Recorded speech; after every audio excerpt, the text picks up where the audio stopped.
All right, guys, it's your boy Dom, and I'm back. And this is like the third video I'm making today, but we have to stick to the program. And for today, it's Transfer Daily episode 12.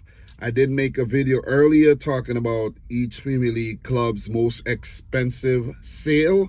So please go and check that video out if you're interested in something like that. And I did the FLORIAN WIRTZ video, so go check that out if you like. And we have quite a few rumors and confirmed transfers to talk about today. And I've been doing my research, and I've been, the list, I got a lot to go through, but I don't want to be too long-winded in this episode. And I got to start working on episode 13 as well, you know what I'm saying? So let me write that down. Transfer Daily number 13.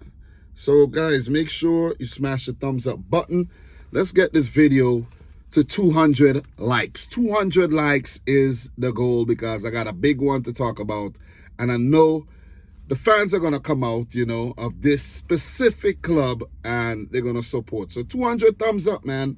Let's get this thing going. So let's start with Kurt Zouma, the Frenchman, West Ham United player. He has been released and is now a free agent. Let's see where he's going to go next. Right now, I don't have anything on Kurt Zouma. I didn't do any type of, research to see where he's been linked to or anything. So we'll just have to keep our eyes open for that one. Lucas Bergstrom, a 22-year-old goalkeeper. I think he's a goalkeeper from Finland. He is being released by Chelsea. God damn, I just started a video and I need water already. Gotta stay hydrated, guys. Stay hydrated. So Lucas Bergstrom, he's being released by Chelsea. 28-year-old Jamaican international Mason Holgate has been released by Everton after his loan stint over at West Bromwich Albion. And let's keep an eye on that one to see where the Jamaican international goes to next. He was once linked to the move to Man City, you know what I mean? He was like very highly rated, and he is a versatile player who could play center back and could play in the midfield. Next up, we have the Arsenal youngster. Well, he played a few games for Arsenal. They sent him out on loan, and now they have parted ways with Marquinhos as he joins Brazilian team Cruzeiro for 3 million euros. Quite disappointing though, because I thought Arsenal were on to something when they signed him. Because when they signed Martinelli, he was like an unknown player, and I thought that they hit another one with the Marquinhos signing, but I guess we'll never find out. Maybe he'll go to Brazil, light up the league, and, another European team would actually sign him. Up next, we have a former Arsenal player too, in Matt Turner, but he does leave Nottingham Forest to join Olympique Lyon for 8 million euros. So let's see how the American international does on his new venture. Big one, guys. Big one. Thomas Frank, the 51-year-old Danish manager, has decided to part ways with Brentford and to become the manager of Tottenham Hotspur. Tottenham had to pay Brentford a release clause of 10 million euros. I think it is 10 million euros or 10 million pounds, whichever one. And the crazy thing is they would have to pay Postecoglou, I think, a severance pay. So it's probably costing them maybe about 20 million. I don't know the exact numbers for Postecoglou and his contract, but he had 2 more years left on his contract. So it's gonna cost Spurs to switch managers there. I don't know, man. I don't know. Spurs is a confusing team to me. They really confuse me. But I understand that it's a business decision, and they have to do what they have to do to, keep the company profitable and viable.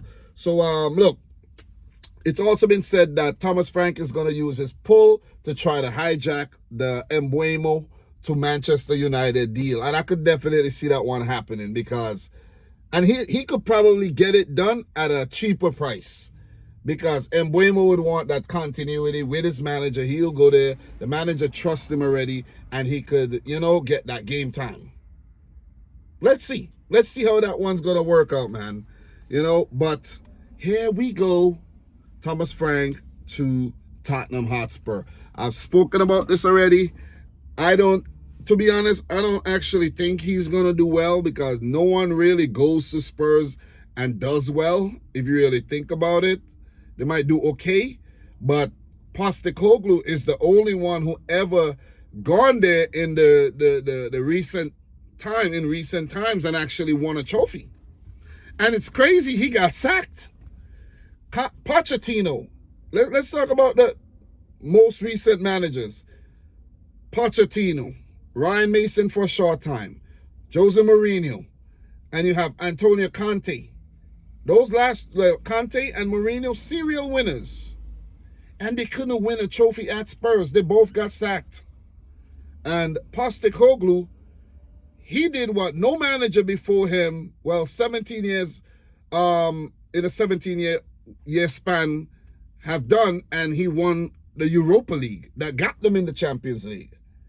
Almost relegated. So, and he still got sacked. I don't think Thomas Frank's gonna last. I really don't. It's like, I don't know. Maybe he will, but I don't think it's a good move, man. I know managers want to move up and whatnot, and it just shows that inferiority complex that Brentford is an inferior club to Spurs. You see what I'm saying? Why not try to build Brentford up to that level? But nah, you want to go to Spurs. It just shows, you know what I mean? But it's what it is, man. Money talks, and it shows again.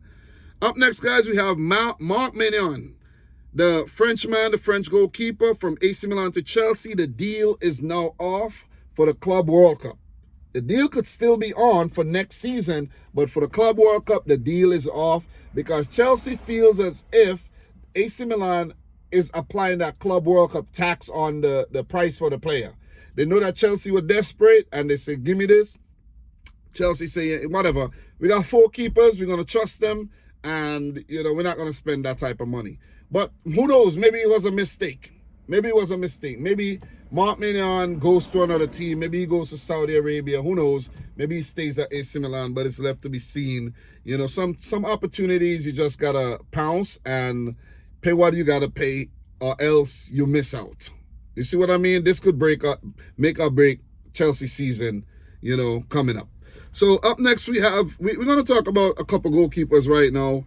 Diego Costa, the Portuguese international, the number 1, he's been linked to the move to Manchester City and also to Barcelona, and he's currently rated at 40 million euros. And he's only 25 years old. So he's young, he's very good, and he could, definitely be a replacement for a top club. Where City, they might want to look to him as a long-term replacement to Ederson, who's definitely fallen off the boil, in my opinion. As a City fan, a very, very annoying goalkeeper to actually watch, because at times he could be brilliant, and I mean brilliant, with his feet, pulls off some really good saves, but at times the goals that he concede are like, I'm like, elementary. Like, come on. Too easy, Ederson. But I see some of these other goalkeepers, man, they're pulling off some ridiculous saves. You see what Donnarumma does. You see what Courtois does. You see what Diego Costa does. But Ederson is like, you know what I mean? Boop, boop, boop, boop, boop, boop. You know what I'm saying? You know what? Like when you get killed on Mario, it's like that sound. It's like, come on, man. Come on. Anyways, let's see where Diego Costa ends up, because he's a Porto. He's been there. So I'm surprised no top teams are trying to pull the trigger on this player. Anyways, he might cost more than 40 million, his evaluation, and let's see how this progresses during the summer. Next up, we have Lucas Chevalier, Frenchman. He's only 23 years old, and he's been at Lille since 2021. He's highly rated. He's also been linked to the move to Manchester City and also to Manchester United. And I'm hearing good things about the goalkeeper. I haven't watched him a lot, but I'm hearing a lot of good things. What I need to do, to be honest, I need to start uploading on my reaction channel, Domination, again, checking out all these players and just keep putting out the content and get things going again. I've been lazy. You see what I mean? I've been lazy. I've been doing other things. I've been making money other ways and stuff. But for the most part, man, I haven't been grinding the way I'm supposed to. You know what I mean? I haven't. Seriously. I need to start putting in the grind a bit more. But, guys, I guess you could look for some big things to come in the future. So, up next, guys, we have Manchester City have signed James French as their set piece coach, along with Pep Lijnders, the former Liverpool assistant coach to Jurgen Klopp. It's also been said that Man City have secured the services of Kolo Touré, and he will join Man City as part of Pep's coaching staff as one of his assistants. It's earlier been said that 3 backroom staff members have been let go, including the veteran manager, Juan Malillo. So it's been a shake-up at Manchester City, and let's see if this helps City to, regain the Premier League title lost last season to Liverpool. So up next, guys, let's keep it moving. And before I go, the fact that Kolo Touré is going to work with Pep Guardiola, does that dispel any kind of, talk that Pep hated Yaya Touré, Kolo's brother? You see what I'm saying? Or Pep don't like Africans, or Pep don't like black people? I don't really think he has a problem. I just think Pep is kind of smart in the way that he has not signed a lot of African players, because when they go to the African Cup of Nations, it really affects the momentum of the team. But he just signed an African left back, Ryan Aït-Nouri. You see what I'm saying? Who plays for Algeria. So, yeah, go figure. That's also a position that City has a lot of options in. So, anyways, let's keep it moving, and we're going to stay on Manchester City, where James McAtee is linked to the move out of the club. He's been linked with Everton, Leeds, Lyon, and even Manchester United, I heard, circling. But McAtee is a very talented player. He did play for Sheffield United, help get them promoted while he was there alone and stuff. And I think he deserves a run in the first team, because whenever he got his opportunities, he did perform very, very well. But I just think that it could also be best for the player to let him go, because the team is so packed up, you know what I mean? And you don't want to be in a team where you're hardly playing and you have competition from so many other players. McAtee was playing on the wings. I think McAtee is mainly an attacking midfielder. You see what I mean? So the fact that we are going in for these attacking midfielders while we have McAtee just sends a clear message to the player. So it'll be best for him to go out and flourish. Look at Cole Palmer. Look at the likes of the couple guys that left the youth team, and Romeo Lavia, and Jeremy Frimpong, and Jadon Sancho, and you name it. You know what I mean? Even you name it, man. Morgan Rogers, all these players come to mind. You name them. A lot of these really good youngsters have played and passed through the Manchester City setup. Look at Liam Delap. You know what I'm saying? Just look. So it might be best for the player to leave. But Leeds have been linked to a lot of players, and they have been linked to the Everton striker, Beto, who's said to be up for sale for £21 million. Seems like Everton moving into their new stadium are doing a shake-up. They're trying to, just refresh the team and just bring new life. New stadium, new life, new breath of fresh air, all that good stuff with Everton. So up next, guys, we have a confirmed signing of Adrien Traoré, and he's a left back from Rennes. He joins Bournemouth, and the fee was undisclosed at the point in time when I did the research, and he would be a direct replacement for Milos Kerkez, who is on his way to join Liverpool FC. So let's see how good Traoré is, or Traufert, but it's French, so probably like Trophée. So let's see how good he is, and if he's a capable replacement for the outgoing Kerkez. Up next, guys, we have an unknown player by the name of Shem Campbell. He was on loan. He's been out on loan, but he's a Wolverhampton Wanderers player. But he now joins the League One team, Stevenage, for an undisclosed fee. I just figured I'll throw that one in there for you, know what I mean? Maybe somebody out there knows who Shem Campbell is and be like, whoa, he just spoke about my cousin, Shem Campbell. Anyways, guys, as we land the plane, up next we have Kevin De Bruyne from Manchester City to Napoli on a free. That deal is almost done, wrapped up, medical schedule, and Kevin De Bruyne is going to go over there to play for Antonio Conte and the Italian champions Napoli. They're beefing up their squad, they're signing players, and they're going to look to double up and, you know, keep winning titles, man. They went through a really long drought where they did not win a title since Diego Maradona was at the club, and they have now won twice in the last 5 years or so. So big up to Kevin De Bruyne and Napoli. I think I need to start watching Napoli. I know you guys might be like, yo, Dom, you're being a glory hunter right now. But maybe next season I watch Napoli, you know. I like Kevin De Bruyne. Maybe I watch Napoli. Maybe I support that. No, I'm not going to support. Maybe I just follow the team, not support. I'm not going to be a Napoli fan. Not because they wear light blue like City and all that, you know. But yeah, anyways, you got the point. Up next, guys, we have Ryan Cherki, Olympic Lyon to Manchester City. It's official. He has completed his medical. He has signed the paperwork. He has taken the pictures. He has been presented as a Manchester City player. But there's also more with that. I heard that that deal was struck pretty easily, and the fee is about 42 million euros, 40 to 42 million euros in terms of the whole package. But I heard that City could be allowing players to go to Lyon on loan. So they just say, hey, you do this deal, make it easy, make it simple. We'll allow such and such to go out on loan and help you out in next season. Who could that player be? I've heard that it could be James McAtee. Who knows? Maybe it could be Kusanov going out there to continue his development. Maybe it's Vitor Riesch, the young defender.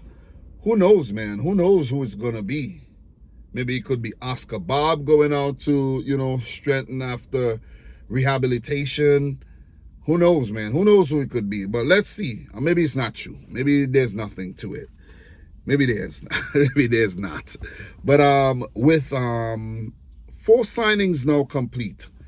Tijani Reinders, you have Ryan Cherki, you have Marcus Bettinelli, and you have Ryan Nori. Are we going to see Man City sign any more players for the upcoming 25-26 season? It's just left to be seen. I think there's more incomings. I think there's going to be outgoings after the Club World Cup, and there's going to be incomings. And I'll be here talking about them all summer long. Let's keep it moving, man. Up next, guys, we have Jamie Bino Gittins from Borussia Dortmund to Chelsea. It's been said that the deal, you know, has basically stalled. It's collapsed, and Chelsea would go back in for the player after the Club World Cup. They were trying to get Maignan and Bino Gittins wrapped up for the Club World Cup, but they were not capable of pulling it off because they just don't want to cough up the money that Borussia Dortmund and AC Milan wants for the respective players. So more to come on Jamie Bino Gittins. So last but not least, guys, this is a big one. Fabrizio Romano came out and said, here we motherfucking go. Florian Wirtz to... I almost said City. But Florian Wirtz to Liverpool, done, wrapped up, sealed. 150 million euro package. Goddamn, Florian Wirtz becomes the most expensive Premier League signing ever in terms of total package. I think 133 million euros, most expensive ever. And if I'm wrong, just correct me down below. But I think he is the most expensive player ever to be signed by a Premier League club. Most expensive German of all time, almost doubling up the fee that was paid for Kai Havertz by both Chelsea and Arsenal, which is 75 and 84, you know, together. Well, separate fees. Massive signing. Wirtz, man. Wirtz. The man's a generational talent. Generational talent, man. Bayern Munich wanted him. He chose Liverpool. That's a statement right there. And this is also a statement signing by Liverpool, showing that they're willing to splash the cash. You know, maybe Liverpool look around their squad and say, hey, who could we sell to try to recoup some of this money? You see what I mean? Or maybe this money is being paid in 4 installments. Maybe that's what it is. It might be a 5-year or 6-year deal. More details to follow on this FLORIAN WIRTZ situation, but it's been said to be wrapped up. The player agreed personal terms with Liverpool a few weeks ago, and the two teams have now come to an agreement that they are going to go into business, and Liverpool will get their man FLORIAN WIRTZ. I know you Liverpool fans are happy. I know you're overjoyed. I know you love signings, but this one, guys, this one is the biggest ever. It's the biggest ever. You see what I mean? And there's like no half measures here. I'm not over exaggerating. This is the biggest one. It's bigger than all the signings ever made by Liverpool. Maybe it doesn't seem like it, but it's bigger than Alisson, Van Dijk. It's bigger than Szoboszlai. It's bigger than all those signings. You see what I mean? So, yeah. Congratulations to Liverpool on getting their man. But it's going to be on and popping next season, because you guys see how Man City have bulked up and, refreshed their squad and bringing in all those talented players. Liverpool, the squad still looks very, very good. Arsenal are going to beef up. United are going to beef up. It's on and popping next season, man. It's on and popping. Also, Fabrizio Romano came out to say that the Milos-Kerkez deal from Bournemouth to Liverpool is almost done. That one's going to be wrapped up and announced pretty soon. I could speculate that it's going to, be done by the end of this week. So, guys, that's it for episode 12 of Transfer Daily. Your boy Dom putting in some work. I'm sweating right now. I'm in the van. And as I said in the past, I'm in the van for privacy, man. You see what I mean? Nobody gonna bother me. Nobody gonna open the door. I don't have to hear any noise. You see what I mean? I'm just in my zone, doing my thing, and, talking about these transfers. You know what I mean? So, guys, thanks a lot for watching yet another one. Subscribe if you're new. Like the video if you haven't yet done so. Let me know your thoughts down below. And until my next one, which will come up tomorrow. So come back tomorrow for more, okay? Peace out. Rich Squad. Talk soon.